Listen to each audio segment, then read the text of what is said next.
Diaghilev would have loved it. Raise the Red Lantern, staged by Zhang Yimou. The choreographer is Wang Xinpeng, and the composer Chen Qigong.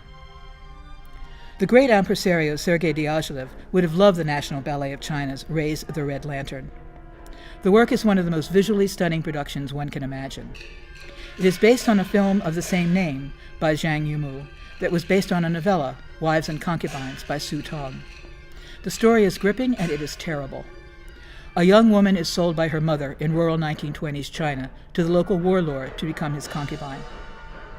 The choreography is a blend of everything: traditional Chinese dance, Chinese opera, kung fu, shadow puppet theater, and both classical and contemporary ballet. The color red is the star, in a way. The red lanterns are not only a symbolic motif, but a brilliant design element that takes center stage at the end. The ballet is richly elegant, yet simple and clear. The designs don't overwhelm the dancers, but they are hugely important. Watching the ballet is like watching a beautiful, moving painting.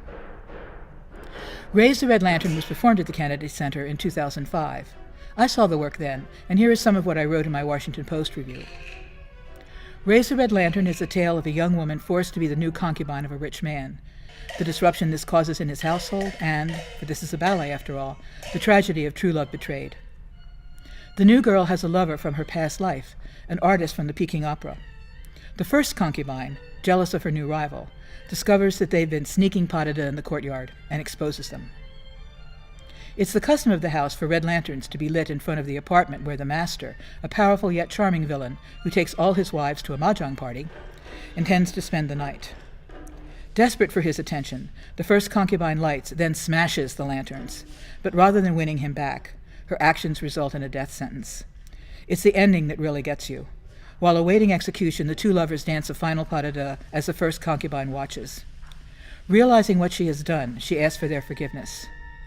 After an initial revulsion, they accept her with a tenderness that raises a sentimental story to one of redemption. The executions are brilliantly staged. As the three huddle together, the master's men march across the back of the stage, each carrying a huge club. Each, in turn, strikes the white backcloth with his club, leaving a red stain. When the measured orgy of beating subsides, the three are dead, the walls stained with their blood. It begins to snow, and the shape of the flakes makes the storm look like a gentle blizzard of butterflies.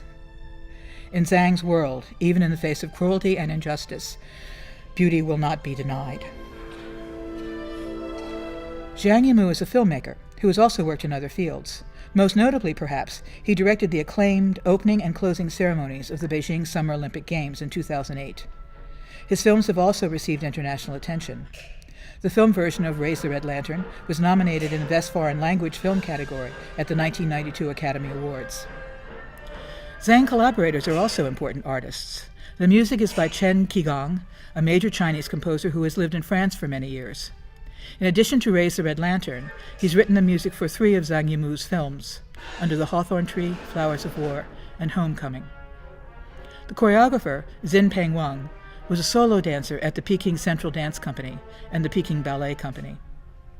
He studied choreography at the Peking Dance Academy and left China to study modern dance and to perform in Germany.